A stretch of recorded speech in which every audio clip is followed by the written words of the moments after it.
It's the first Victory Monday of the 2024 season as the Indianapolis Colts took down the Chicago Bears despite a poor performance from Anthony Richardson. So, who helped the Colts secure the win? And what's to make of Richardson's struggles? Let's talk about it. Welcome to the Horseshoe Huddle Podcast presented by Indianapolis Colts on SI.com, part of the Fans First Sports Network. My name is Andrew Moore. And as always, I'm joined here by my partner in crime and co-host of the Horseshoe Huddle podcast, Drake Wally. Drake, we're talking about a victory today. The Colts did it. They pulled off the win 21-16 against the Chicago Bears. Wasn't pretty out of the quarterback, but luckily he had a lot of support around him. The defense stepped up. The running game with Jonathan Taylor was on fire. And while it wasn't a good passing performance, the Colts were able to gut out a victory. And that's really all that Richardson wants. That's all that Steichen wants. That's all that the whole team wants. Now, I will say, when you have, as many interceptions as Richardson does, which we'll get into it through 3 games, league leading numbers here. There's a little bit of worry, like where's the accuracy at? What's the issue with some of these easy completions? But he still showed in this game, as he has in the other 2 games, that he can hit those absolutely explosive plays. It's really just going to be a process, people. I think that you're just going to have to deal with Richardson doing this for a little while. Once he starts being able to hit those other throws, though, I think the sky's the limit for the kid. Yeah, and we're going to dive into Anthony Richardson's struggles here, of course, but we also have to talk about the run defense and how they bounced back. Jalen Jones was a star yesterday. Jonathan Taylor was a star. And then 3 weeks in, what's to make of this Indianapolis Colts team? We're going to dive into all of that tonight. The chat already popping off because the CFO is coming in hot with a $20 super chat. Patrick, you absolute legend, you menace, all the words in between. Thank you so much for all of your support. And Patrick's going to start us off by giving his summation of week 3. Officiating was definitely questionable at times. More weird play calling. Jalen Jones is legit. Was Ballard right all along with Nick Cross? It's week 7 of Anthony Richardson's rookie year, essentially. He's got to develop, and if Jonathan Taylor gets injured, the Colts might not win another game. Great summation there, Patrick, and we're going to dive into a lot of those points tonight. But, brother, thank you so much for all of your support, as always. We've got Truitt in here. Truitt saying our Colts Nation nightmare is over. Management owners said early on, be patient with Richardson. 7 games in, look what they've done to Bryce Young. As most of you know, not the biggest Ballard fan, but he said be patient from day one. It's just going to take time with Anthony Richardson. Of course, we'll dive into that. The third host, Stats Matt. Howdy, fellas. Seems like there's some people who owe a certain cornerback some apologies. P.S. for anyone who wants Flacco to start. If I was a mod, I'd ban you. So Stats Matt with some heavy hitting comments there. Yeah, a lot of people that were talking smack about Jalen Jones in the offseason, he certainly shut those people up here as well. We got Sean Contright in the chat. What's good? Good to see you as well. We've got Tim A saying go Colts. Love to see it. And as you guys are all flooding in, please be sure to go follow us on all of our socials. Like Horseshoe Huddle on Facebook, follow at Colts _SI on X, and make sure to subscribe right here to the Horseshoe Huddle YouTube channel. Hit that bell so you know when Drake and I go live every Monday and Thursday night, or when our schedule has to change, breaking news, whatever. You just want to make sure you're subscribed so you don't miss an episode. And if you can't catch us live or you like to listen to us in podcast form, no worries. Wherever you listen, make sure you subscribe, give us a 5-star review so we can continue to reach other Colts fans just like you. Drake, let's get into it here on Victory Monday. The Colts took down the Bears 21-16. The over did not hit. It wasn't under. We kind of expected the under to hit in this one. And really, there wasn't any scoring until midway through the second quarter. Neither offense could really get going in this one. Obviously, quarterbacked by young players as well that are still really trying to figure it out. But in the end, it was defense and running the football that ended up deciding this game. And of course, we have to start out with the run defense. Drake, we talked about it ad nauseum over the first couple of weeks, how terrible this Colts run defense was. But we also mentioned last week that we thought they might have figured something out, because in the second half against the Green Bay Packers, only 24 rushing yards allowed. Big difference than the 167 they gave up in the first quarter alone. they bounce back in a major way. Yes, the Bears aren't the best running the football. We have to preface with that. But still, after what this Colts defense has done, it's impressive to see them bounce back this way. Only 63 yards allowed on the ground on Sunday, 2.3 yards per carry. That's a tremendous difference than what we saw out of the first 2 weeks. You got to credit Gus Bradley and the players, this entire defensive group, for bouncing back in a major way against the Bears. Yeah, and it's, when you dive a little deeper into this, you see DeAndre Swift's numbers. That's the starting running back, 13 carries for 20 yards, 1.5 per carry for a long of 4. I mean, that is, I don't care if you have the worst offense in the NFL, which right now, if we're being completely honest, ladies and gentlemen, the Bears may have that just because they can't get anything going. But you still have to go out there and take care of business. And this was the worst run defense in the NFL walking into this game. So really the Bears, everybody had an equal opportunity to rise up to their occasion and have a ground game for once. And the Colts just didn't let them do it. So you got to give them credit, man. There were some guys that we knocked on that actually made some big plays in this game. Raekwon Davis looked good. Grover Stewart looked good. They really didn't miss Buckner in this one, at least. Yeah, they just seemed more locked in, and yeah. I want to give credit to a few guys that definitely deserve credit. Taven Bryan, you got a sack, buddy. Hey. Props to you. Awesome. I mean, you were, and the thing is, well, not just a sack, but he was actually serviceable in the run game. So credit to Taven Bryan for really having a bounce back performance. You mentioned Grover Stewart was just an animal out there. I think he's taken it a little bit personal, this run defense, because that's kind of his bread and butter, Drake. I think he's taken it a little bit personal. Raekwon Davis, it does seem like he's getting his feet back from underneath him. It's just taken him some time.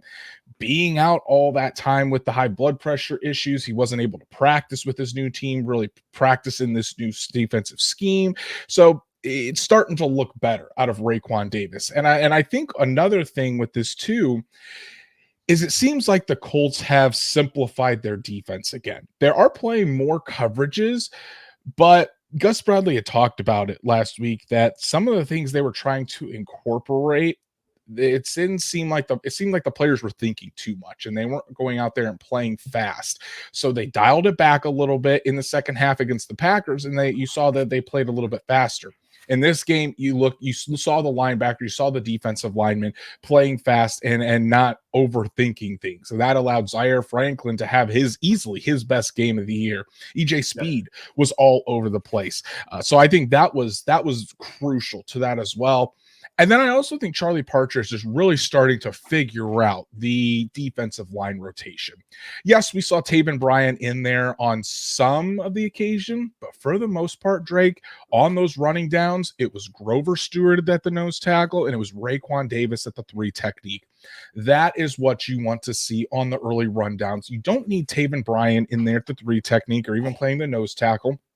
He even talked to Nate Atkins this week, said he's not sure why he's been playing nose tackle at times. Put your big run eaters in the middle there on those rundowns and just have them eat up space to allow the linebackers to get free. And that's exactly what they did yesterday. And you saw it really paid dividends, and the Bears were able to get really nothing going on the ground all day long.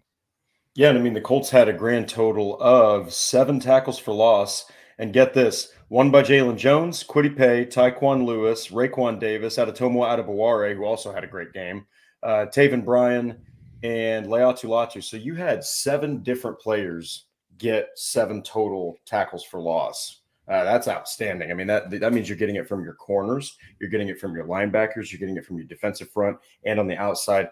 And like I like what you said about Taven Bryan. Like, look, man, he is pretty much a one-dimensional defender. Okay, he is a pass rushing specialist. That's what he's supposed to do. And so when you put him in positions to do that mostly, he could be a serviceable piece on your defense, like you mentioned. So it was encouraging to see him doing what he's supposed to do better than run defense, and that is getting to the quarterback, gets a sack, and the rest of the defense looked good in unison too. Exactly. It was Zaire Franklin, easily his best game. Like I said, 15 tackles, EJ Speed with 12 tackles. That right there just shows you the difference in this defense for the Colts yesterday, where the defensive line was absorbing those blocks and allowing the linebackers to go out there and make plays. That's how it's supposed to happen. Nick Cross, another great performance out of Nick Cross, 10 tackles. I mean, Nick Cross has looked good. Nick Cross has looked really good this year, especially in the run game. And you did see yesterday Nick Cross playing a lot more strong safety with Julian Blackmon as the deep safety, as the free safety back there. So again, it's probably going to depend on the opponent, but so far Nick Cross has been primarily playing strong safety with Blackmon back there at free safety. We'll see if that does continue. And so far, Nick Cross, I think, has handled the communication aspect of it well with Blackmon. But yeah, you got to credit this run defense for the Colts, Drake, because and I think that this is what the Colts need to build off of as well. Not just I don't think they can just have this one performance against the Bears and think, okay, everything is fixed. You need to go out there and put some games together. Go out there and do the same thing. I mean, maybe not to an extent of only allowing 63 yards, but don't give up 200 yards to the Steelers. Don't give up 200 yards to the Jacksonville Jaguars or the Tennessee Titans after that. Keep this thing going and build upon that, so that way when Buckner does come back, he's ready to come right into this lineup, and the Colts defense is already humming, and it doesn't require Buckner to kind of pick up everyone around him. Yeah, and look, when you stop the ground game, you force, I mean, obviously certain offenses throw the ball better, right? But like, you don't want to just let an offense every game walk in there and at least put up a $150 on your defense, right, running the football. I mean, if you've got a Trevor Lawrence at quarterback or even a Justin Fields who can run in his own right, that's just devastating, man. That allows other guys to get open and stuff and just blows up your game plan. So while they do, honestly, the Bears are awful at running the football, but the Colts took care of business. They flattened them up front, and you got to give them credit for it, because you were really hoping that was going to happen. And when you see a matchup like this on paper, kind of like what you saw with the Green Bay Packers, you really just want the team to take care of business that's supposed to, and the Colts got the win. Exactly. Now, when you move back to the secondary, it was all Jalen Jones, and credit to, shout out to Noah Jabbar, shout out to Stats Matt all off season for pounding the table for Jalen Jones. This was Jalen Jones' coming out party. 5 tackles, a tackle for loss, 2 interceptions, the first 2 of his career. I typically write about Anthony Richardson after the game, but I was like, you know what? It's time to give Jalen Jones his flowers. Could not write about this performance. Shane Steichen said some glowing remarks about him. So did Zaire Franklin after the game. But Jalen Jones was all over the place, Drake. And this is what the Colts have needed in the back end as well. Jalen Jones has been usually solid in coverage. I won't say great. I won't say outstanding, but he's been solid. But the playmaking ability just has not been there. Obviously, no interceptions before yesterday. This is what you want to see out of Jalen Jones, the development to add this part to his game, that when he has the opportunity to make plays on the football, he could do it. And Jalen Jones, 2 interceptions at really key moments as well. The first one in the middle of the second quarter, where he takes the football away, and then 3 plays later or 2 plays later, something like that, Jonathan Taylor celebrating in the end zone. The other one was directly after the punt that was called roughing the kicker, when it actually should have been a blocked punt, because yes, Tyler Goodson did get his hand on that, and he picks off Caleb Williams to completely stop that momentum. So 2 really big interceptions by Jalen Jones yesterday. Yeah, and so the first one, you just see him almost teleport and reappear right in front of the freaking football. It's almost as if he was like, okay, this flat's coming this way, and he baited Williams into throwing that pass. And this dude is still 21 years old, I think. He's either that or he's 22. I mean, he's very, very young, and he's a 7th round pick.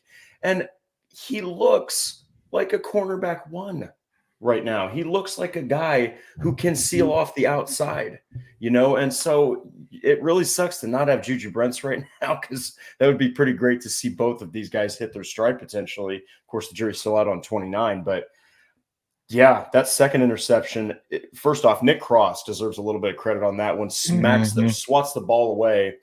But the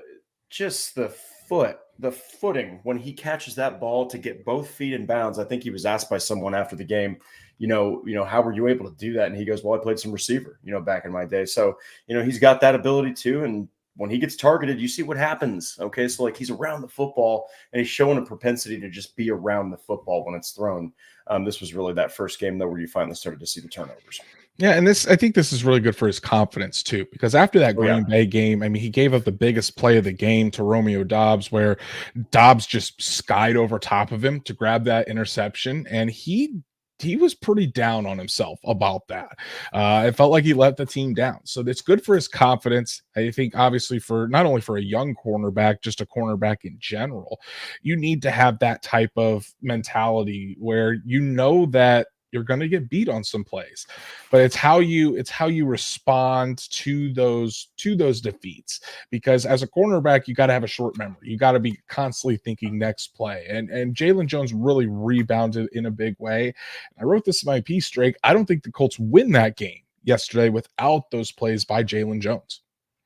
Yeah, and you know what? If you can look back on a game like that and see your young corner, it's kind of similar, not exactly, but it really does remind you a little bit of Kenny Moore's performance against the Panthers last year, where you're looking back on that game like those turnovers don't happen. I know he returned those for touchdowns, but I mean, man, Jones's interceptions were at crucial moments where if they don't happen, God knows what happens next, because there were a couple times where, the Bears were finding just a little bit of rhythm, but ultimately I think that, the Colts were able to force those turnovers.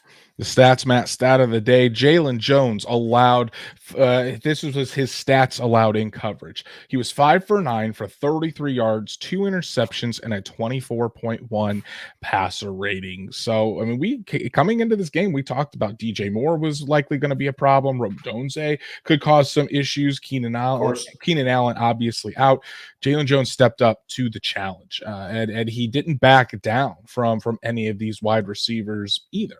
When on the second one where he had to tiptoe in the end zone, or not in the end zone, on the sideline, that was with coverage on Roman Jones. Nick Cross had the coverage, and Jalen Jones was right there as well. So, I mean, credit to Jalen Jones for stepping up. And again, 7th round pick. So all automatically, when you get that label, you're thought of as probably a career backup. 7th round pick. You're always thinking people are going to be coming for your job, or fans are always going to say, well, he was only a 7th round pick. We can do better than that, or the Colts can do better than that. Jalen Jones is out there making the case that he should be a starting cornerback for the Indianapolis Colts long term. And honestly, Drake, I think that there's a very convincing argument right now that you have more faith in Jalen Jones being a long-term starting cornerback for the Colts than you do Juju Brents, simply for the fact that Jalen Jones is healthy and he's out there producing. He may have some moments, but every young cornerback's going to have his moments. He's still learning. He's not a finished product yet by any means, but he's out there making plays. Meanwhile, Juju Brents can't stay on the field. So yes, Brents has all this potential, but we got to see it. And he can't see it unless he's out there on the field. So in my opinion, if you're asking me who I would bet my money on as being a starting cornerback for the Colts longer, at this point, I have to say Jalen Jones. Yeah. And I mean, you're also talking about the fact that, Juju Brents, like you said, those injuries have kept him to, I think it was 9 games last year, and now he's already hurt. He's already out for the entire season now. So Jalen Jones for this year is going to have to step up and continue to play well if the Colts secondary doesn't want to be obliterated against some of these offenses that are coming up. Okay, because I know the Colts got to win, guys, but man, their schedule, I think after week 6, it really starts to hit some pretty good competition. So I think that this is an encouraging performance, though, because everyone was worried about Juju Brents being hurt. We called him the most talented guy probably on the secondary. Might still be, but right now, Jalen Jones is making everybody look his way and saying, hey, number 40 can also make some plays out here too in the secondary. Exactly. And the guy that he did pick off twice, Caleb Williams, I think when you look at the stats, it's more you look at the yardage and the 2 touchdowns, or you think, okay, Caleb Williams had a really good day. Well, if you actually watch the game film and you dive into it a little bit deeper, the Colts really made Williams uncomfortable on Sunday. But first, we have a $10 super chat from Shaheen. Thank you so much, brother, for all of your support. And Shaheen says, I wish AR played like he did in the 4th quarter more often. It feels like he's afraid to scramble, but optimistic. Drake drink time. Cheers. Love the coverage. Well, hey, Shaheen, appreciate it. We're going to talk about Anthony Richardson a little bit later in the show. I wanted to give the the defense their flowers here to start out, because the defense they've been dogged all year at this point, and they really showed out yesterday. So stick around for the Anthony Richardson coverage. Shaheen, really appreciate all of your support. But Drake, yeah, looking at Caleb Williams, just the raw stats. He had 363 yards passing, his career high, 2 touchdowns, first 2 touchdown passes of his career, but he had those 2 interceptions and 4 sacks total. The sack numbers go, one was by, like we said, Taven Bryan. Adetomo Adebawore had a sack. I think Kwity Paye and Kenny Moore combined on a sack. And then, of course, Leatu Latu with his first career sack, the strip fumble of Williams that was recovered by Grover Stewart, and then led to the second touchdown of the day for Jonathan Taylor. But Drake, think of this stat here real quick. I've got the numbers right in front of me. According to Pro Football Focus, out of the 50, let's see here, and this includes the multiple sacks as well. So I think 56 dropbacks of Caleb Williams.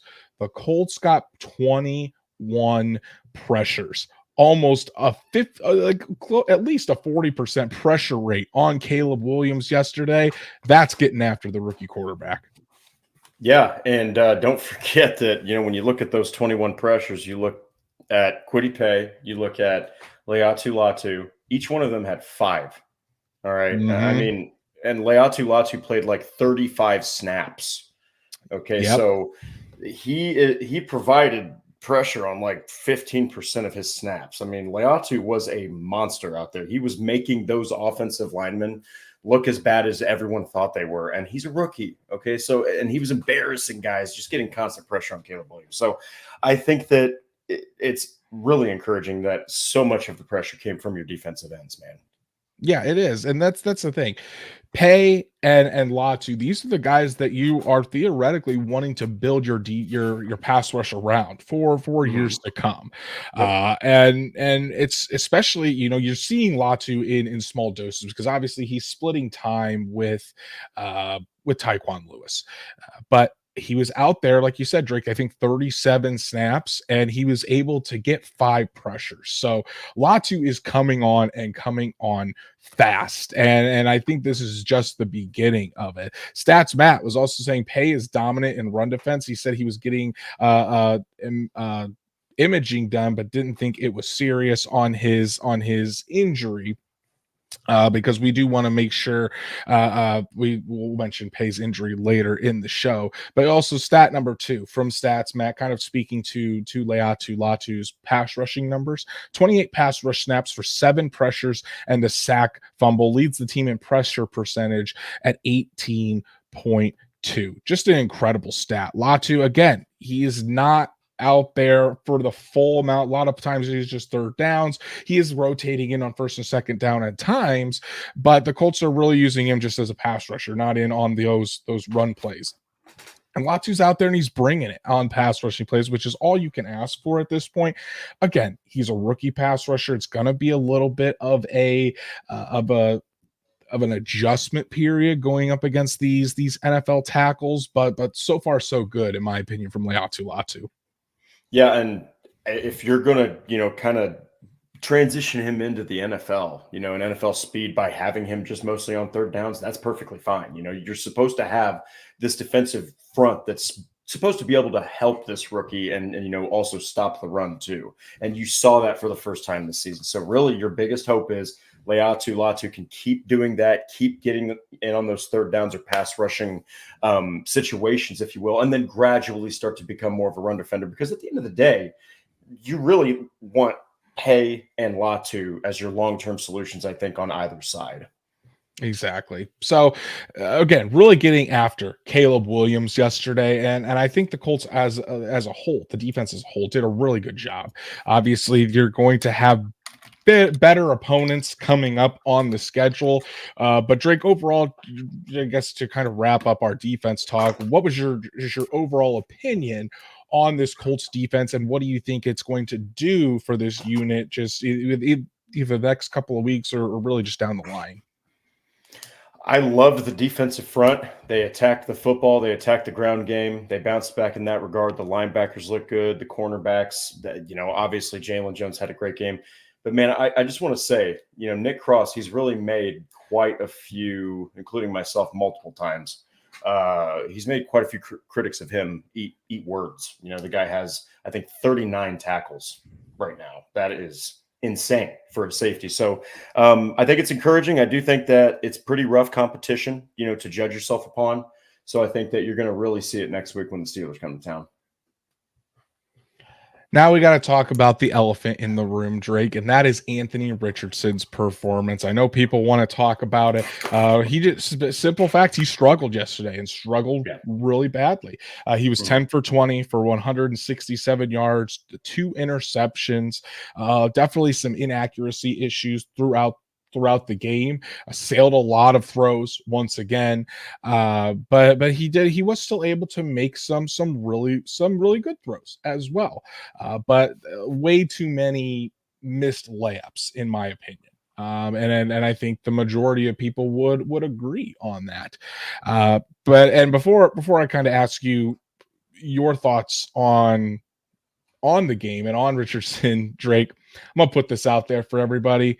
No, he is not going to be sat in favor of Joe Flacco, nor should the Colts bench Anthony Richardson for Joe Flacco, not even for a couple of games. And here's why.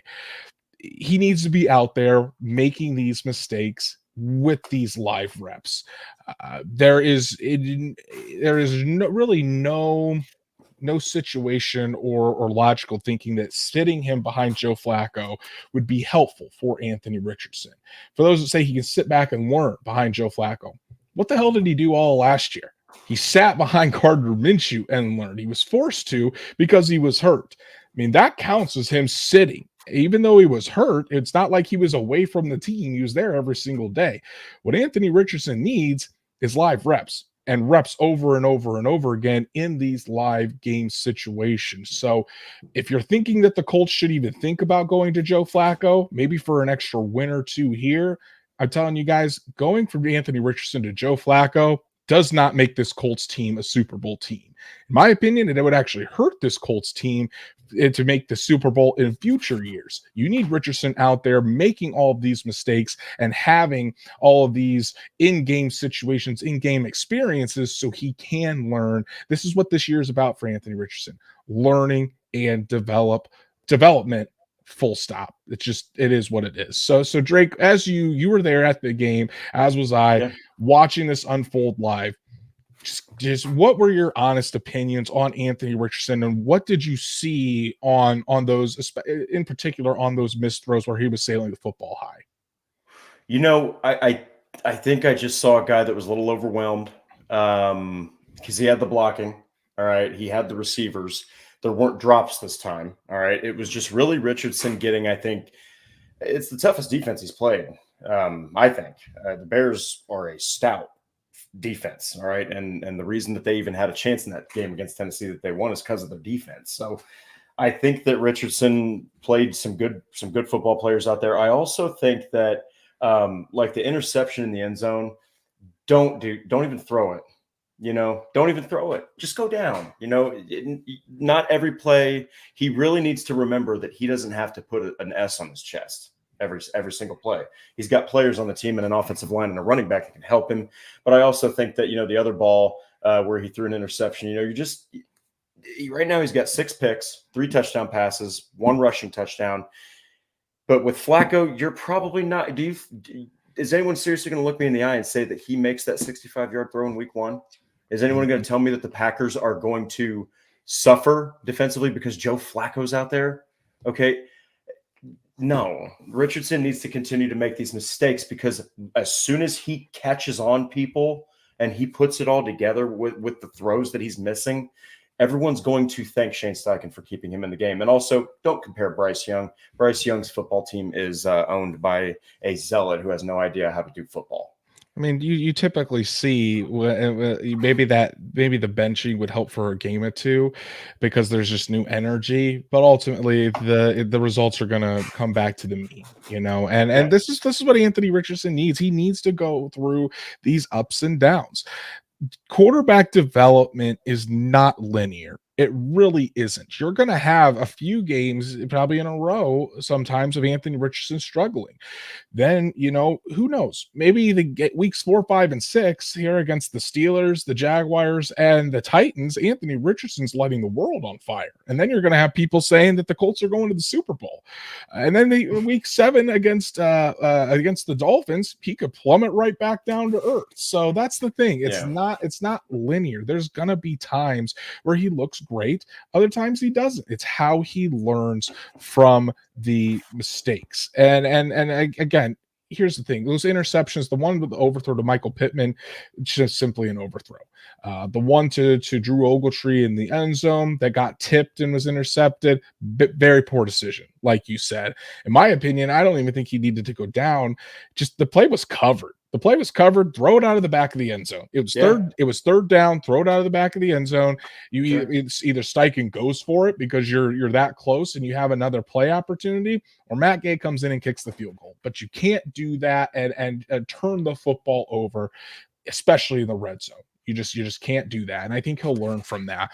And then I see Paul Wilson's a super chat. I'll get to you in a second, but I do want to read Anthony Richardson this what he said post game yesterday, because he did take accountability, not only in the locker room. If you guys saw the Colts posted the victory speech, Anthony Richardson broke down the huddle saying in front of everybody, I need to play better. You hear Quentin Nelson back there saying, we got your back, brother. We're behind you, brother. That's how that entire locker room feels. The locker room is not calling for Joe Flacco to be the starter. They want Anthony Richardson to succeed. But this is what he said after the game when the Indy media asked him specifically about what he was seeing out there, why he wasn't able to get into a rhythm, whether it was technique or if he's rushing things. And this is what he said. He said, man, I've just got to settle down and let the ball spin. I've just got to give myself time and give myself some grace. I'm so hard on myself when I'm missing passes out there because it's like, man, I don't want to miss any passes. Like I say, stuff like that's going to happen, but I don't want them to happen. So I've just got to play better. And then again, when he was talking about how frustrating he is, so it's always frustrating when I'm missing and pointing to the other team, I'm hitting them right in the chest. And it's like, bro, you're throwing to the wrong person. So it's like, I've just got to do better. I'm going to do better. I'm going to clean it up for the team. He understands that this is on him to clean up. And this is what I watch. And I think Richardson knows this. And Drake, this is what I saw watching. I haven't been able to watch the entire game through on the film, but I've watched the first 3 quarters. And the thing I am seeing out of Anthony Richardson is he's just rushing things. It's almost like he sees like on that pass to down the field to Adonai Mitchell, where Mitchell was wide open. And if Richardson hits him to stride, maybe it's a touchdown to Mitchell again. It's almost like he's saying, oh, wow, this guy is wide open. And he's trying to rush to get the football to him right away instead of taking a breath, going through his normal mechanics and delivering an accurate football. He's rushing it. He's getting too excited. And honestly, I just think that's just the game right now. It's just really fast and it's really sped up for him because, again, guys, he only has 6 starts. This was his 7th start in the NFL. 7 starts in the NFL. That's why the game is so fast. The only way the game slows down for him, live game reps. That's why Anthony Richardson needs to be out there. That's why he needs to be having these live reps, going through these situations, making these mistakes, so that way the game slows down for him enough, so that way these layups become second nature to him. He's not rushing. He's not getting excited, overzealous about them, and it just becomes a normal routine play. Yeah, and when you're talking about those receiving relationship that he's got with a guy like Adonai Mitchell, and the misses, those only get cleaned up when you're on the field together, missing those cues.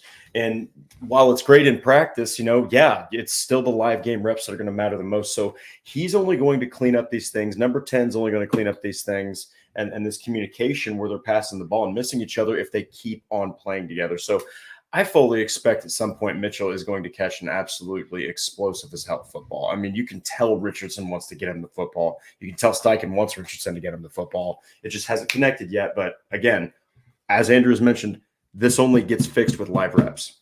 Exactly. And luckily for Anthony Richardson, he's behind one of the best offensive lines in the NFL. I told you, Paul, I'd get right back to you.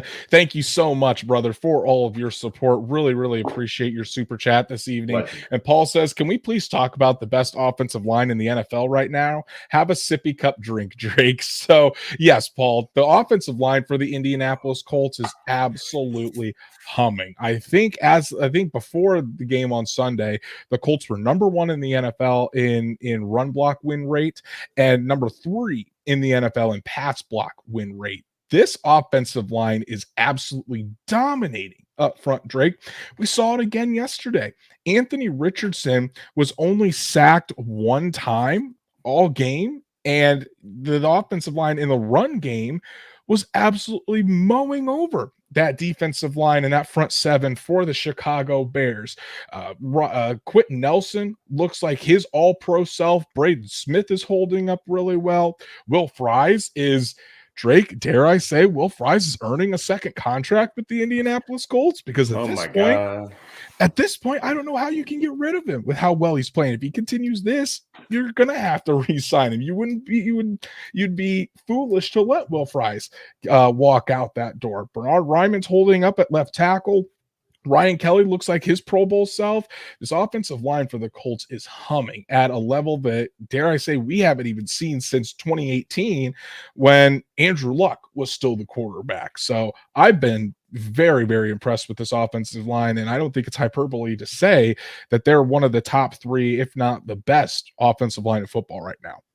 I mean, I think that on the season, Jonathan Taylor is averaging over 5 yards a carry, if I'm not mistaken. I think that he's got 51 carries for, I think, 263. Okay, like, I mean, he's also humming. Don't get me wrong, Taylor can run, right? He's one of the best in the NFL. My God, that offensive line, like you said yesterday, Taylor wasn't getting touched until he was 3 yards, 4 yards. I mean, when you allow Jonathan Taylor to not get contact defensively until he's basically where the linebackers are, you're going to give up a run at some point. And what do you know? He busted loose a freaking run all the way to the end zone, got 2 touchdowns on the day, carried literally the Indianapolis Colts offense. And that line showed, like, I know that a quarterback, can make an offense look way better than they are. I know a running back can also make an offense look way better than they are, Derrick Henry in Tennessee. But Jonathan Taylor, man, ran behind an offensive line that made a struggling quarterback who hit only 50% of his throws, threw 2 interceptions. That team still won the game. And it's probably because of both Jalen Jones and the offensive line, if we're going to give credit to each side of the football. Exactly. And Paul coming in here saying that Richardson was only pressured 4 times as well. But Paul, thank you so much for all of your support, brother. Really, really do appreciate it. Thanks for bringing up the Colts offensive line. But Drake, let's talk about Jonathan Taylor for a second, because Jonathan Taylor, again, I think he's right up there with Jalen Jones. For if Taylor doesn't have the day he had, Colts don't win this game. Taylor looked like vintage Taylor again yesterday. And I think Shane Steichen made it a point that after that Packers game, we're going to make sure Jonathan Taylor touches the ball and touches it often. 23 carries for 110 yards and 2 touchdowns. Altogether, Jonathan Taylor had 135 yards on the from scrimmage yesterday. Would have been more too, because he dropped another wide open pass in the flat that he would have taken for another huge gain. The ball that he did was able to catch, went for 25. The drop probably would have went for at least another 15 to 20. So Jonathan Taylor, especially running the football, humming on all cylinders. And when you combine that with an offensive line, which, by the way, in that offensive line discussion, I didn't mention Tony Sperano Jr. Tony Sperano Jr. is looking like one of the best assistant coaches in football at this point. But Jonathan Taylor, Drake, to me, we heard it from the Colts all offseason, which from Shane Steichen and Chris Ballard, that he's going to have a really big year. And he's backing that up. Jonathan Taylor looks like the all-pro running back we saw in 2021. Yeah, and that all-pro running back we saw in 2021 had an offensive line that destroyed people, okay? And right now you have both of those things again, okay? And you have an athlete like Anthony Richardson who can get the ball downfield, and you've got downfield, intermediate, and short weaponry in the receiving game. The offense is so close, man. It's so close. It's going to take time, but it's also close, right? It's not like 2-3 years away. but it's probably it might, be week 10, 11, maybe even 12, 13, maybe around the bye, who knows, or sooner. But just everything is there. Everything is there for Jonathan Taylor to have an absolutely absurd season. And right now he's averaging, I think, almost 90 yards rushing a game. Yeah, he's averaging 87 yards a game. He's currently seventh in the NFL in rushing, averaging 5.1 yards per carry, already with 3 rushing touchdowns on the ground. So, Jonathan Taylor, and this is what the Colts need to do as well. I don't think that they need to put all the pressure on Jonathan Taylor like they did in 2021 to carry this offense, but Jonathan Taylor should be able to shoulder a good chunk of this offense. And I think that's what they need to do to help out Anthony Richardson. To help Anthony Richardson realize, like you said, he doesn't have to put that S on his chest. Doesn't have to be Superman all the time. He can lean on his all-pro running back to get the Colts moving on offense, get a rhythm going, so he doesn't feel like he has to force these throws or that these are his only opportunities when a player is open, and then he ends up rushing the football and it sails and it's overthrown. Lean on these guys, and I think Shane Steichen did a really good job of that yesterday, of really leaning on Jonathan Taylor to help get Anthony Richardson, or at least help attempt to get Anthony Richardson into a rhythm. He really couldn't get into a rhythm yesterday, and that was just him, missing throws. But again, that's once the game slows down, I don't see him missing as many throws. Do I think Anthony Richardson will ever be a 65, 67% completion percentage guy? No, I don't. But I do think that completion percentage in those layups will be much easier for him. And the way to do that is by leaning on Jonathan Taylor as he is learning, because the Colts have the personnel to do it. Taylor's running the football well. Keep pounding it. The offensive line looks great. Let them go to work. If they like to run block better than they do to pass block, all offensive linemen do, to get out and hit someone. But yeah, I think, again, the recipe to having a sustained offense is running the football right now. You lean on Jonathan Taylor in that offensive line as Anthony Richardson learns, and then eventually things are going to even out, and you're going to see Anthony Richardson in the passing game contributing just as much as Jonathan Taylor in the run game.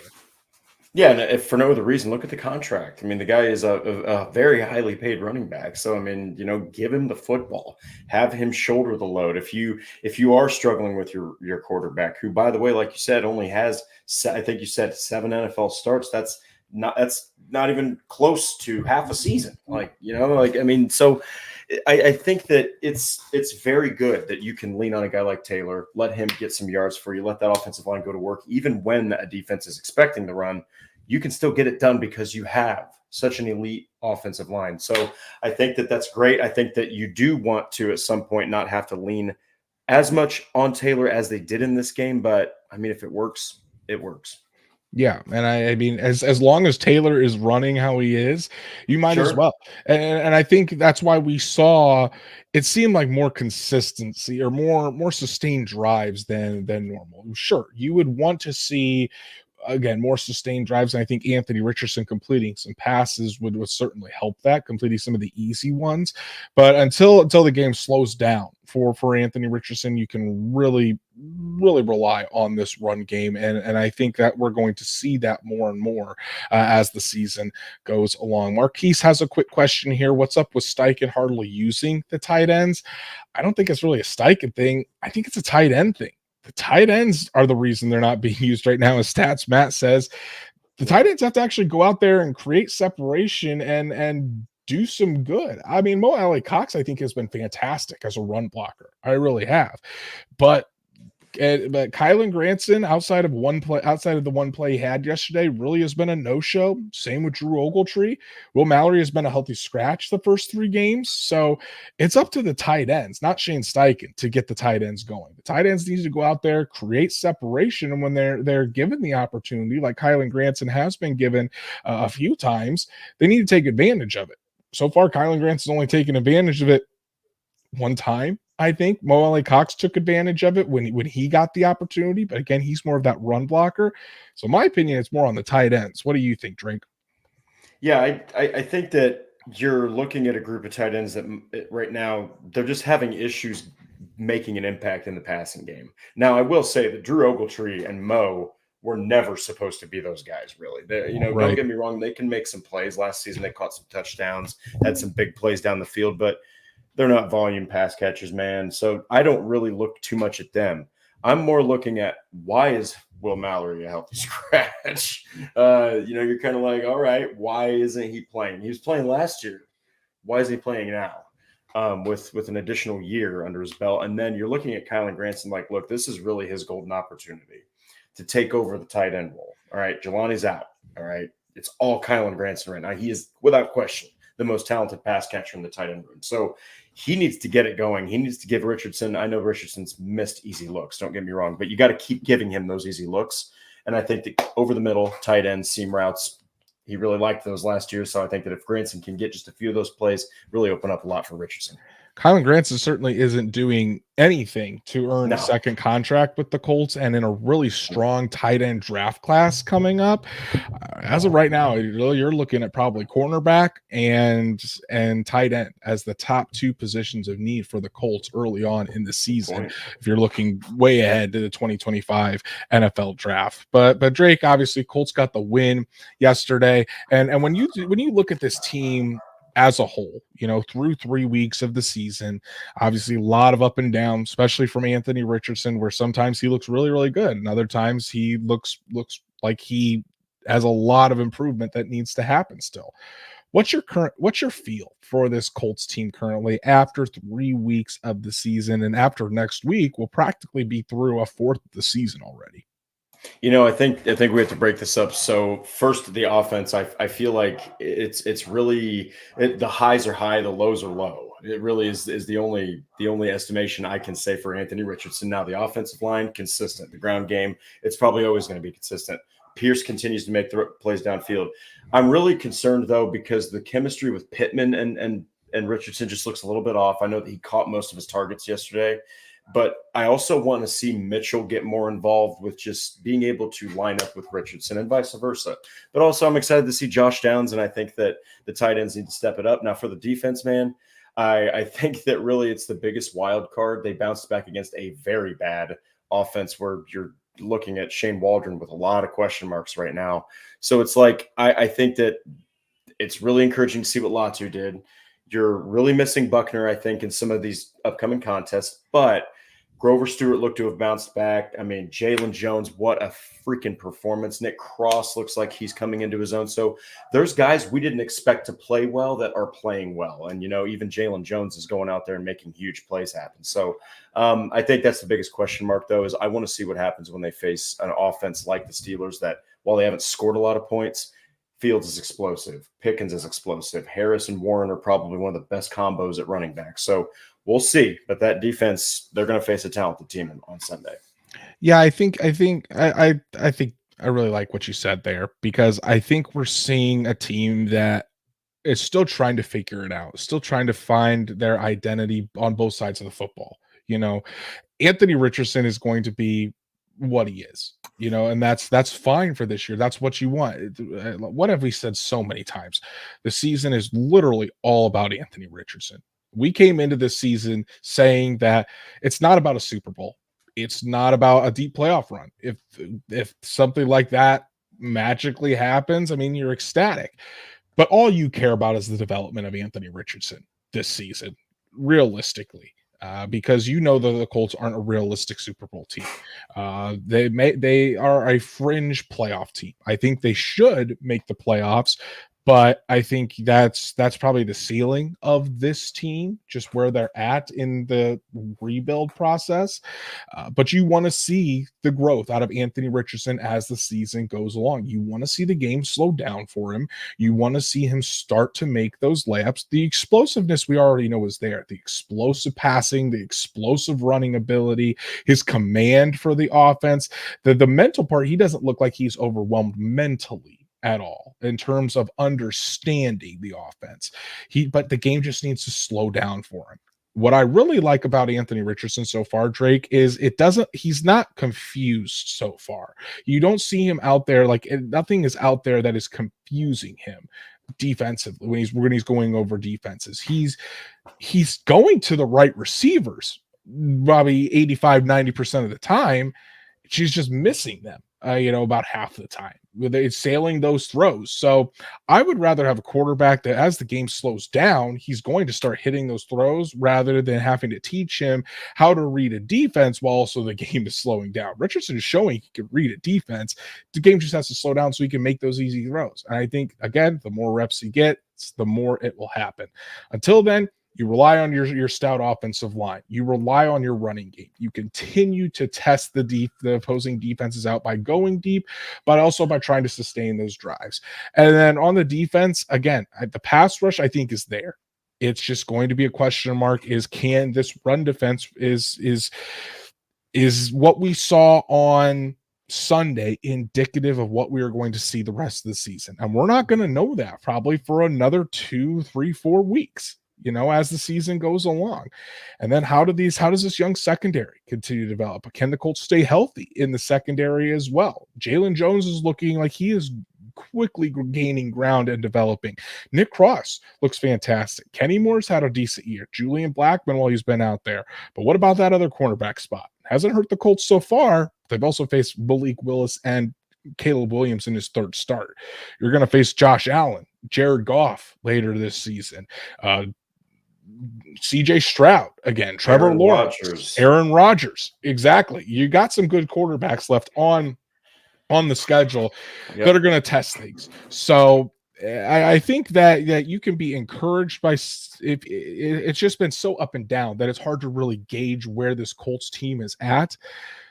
But as it's always been, it's all going to be about the development of Anthony Richardson. And until you can get consistency out of that, you rely on Jonathan Taylor and your offensive line to get the rhythm going. And you hope that the defense is starting to turn the corner and go in the right direction as well. So, Drake, let's talk about the Colts injury report. There are a couple of names that got injured in the fourth quarter that we are going to want to keep an eye on this week in practice. Obviously, Kenny Moore II, after he made a really good play on the ball on DJ Moore.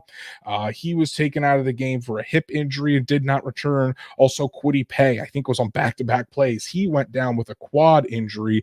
Didn't seem like he could put much weight on that quad. Against the stats, Matt said, I think they're going to do some imaging on that. Shane Steichen did not have an update on either one of those guys today. But boy, I don't think it's an understatement, or really, Drake, I don't think I need to explain to you, obviously, how important those guys are to the defense and how big of a loss either one of those guys would be. Yeah, Kwity Paye is actually starting to really hit his stride, I think, and is looking good. And Kenny Moore is Kenny freaking Moore. You really cannot afford to, have Sam Womack potentially be, the slot corner or anyone really as your primary slot corner. So monitor them throughout the week. I would assume that they're fine, but you can never be too sure. So I think that the Colts if they need to rest these guys to make sure that they're ready for Sunday, they're going to do that, and then they'll be prepped. Insider stats, Matt, saying Kwity Paye said post game he thought he'd be fine, so that's great. I did not see that, so thank you, stats, Matt. So again, we'll keep you guys updated throughout the week on each one of these guys, but both those guys would be huge losses if they have to miss any time, considering the Buckner out on the defensive line, Juju Brent's out in the secondary, already missing some key guys there. But overall, a pretty clean day for the Indianapolis Colts injury-wise. So as we wrap up the show tonight, Colts player of the game. This one I think is going to be fun because there's a couple of guys that have pretty big claims for this one, Drake. I'm going to let you kick it off. Who is your Colts player of the game for the win over the Bears? I have to give it to Jalen Jones because I think that we all expect Jonathan Taylor to do his thing. And, he was a second-round pick. The Colts traded to get him. Jalen Jones, man, you're looking at him when he's drafted like he's not even going to make the roster. And here he is out there, 2 interceptions in the same game. One was just outrageous the way that he played the ball. The other one was a freak athletic type of interception. And then it came off of Nick Cross. So you saw 2 guys on one play that you were hoping could step up at some point. And here they are doing it together. So I'm just pumped for Jalen Jones, man. Number 40 has never looked so good while looking so ugly on a cornerback. Yeah, exactly. Shout out to Joe McHenry, you absolute menace, for making me say this. But thank you for the super chat. Joe is saying, "All hail Taven Bryan. Just want to hear you say it. Go horse." Joe McHenry, you SOB, for making me say that. But We'll hey, say it. It's fine. Taven Bryan, he had a decent game. I will give He it to did. him. But Joe, thank you so much for all of your support. Really, really do appreciate it. Let's see. Bruce is saying it's Jalen Jones. Stats Matt, Jalen Jones. Paul Wilson, Jones for me. Latu, offensive line. Taylor. Sean is saying Latu had the highest PFF grade out there. But guys, I got to go Jalen Jones as well. 5 tackles, tackle for loss, 2 interceptions, career game for Jalen Jones, going out there and showing a playmaking ability on the defensive side of the ball that we haven't seen, that I think the Colts desperately need.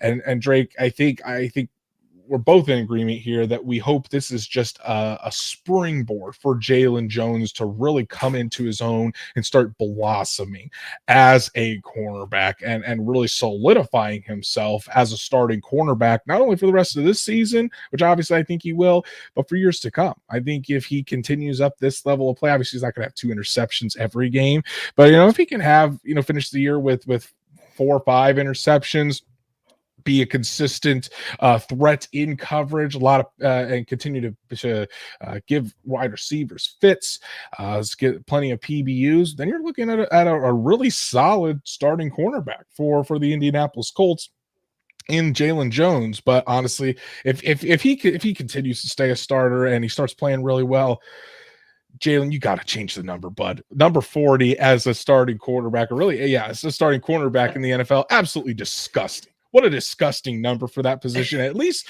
when Sam Ehlinger's off the team, change it to 4 or something. Or hey, you can go back to your college number of 17, something other than 40. Just disgusting.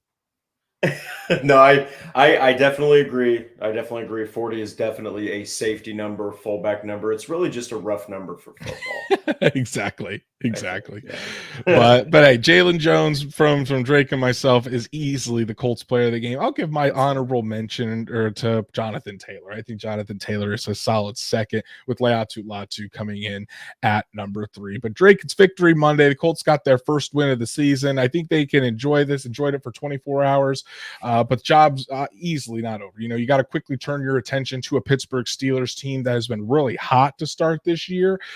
Justin Fields is definitely hitting his stride as a starting quarterback for the Steelers. And Colts Steelers is always a tough game. So Anthony Richardson is definitely going to have to clean things up going up against TJ Watt and this defense and this defense as well. Can't underestimate what Justin Fields can bring to the table, because we've got a Pittsburgh Steelers team coming to Lucas Oil Stadium that's riding high on momentum.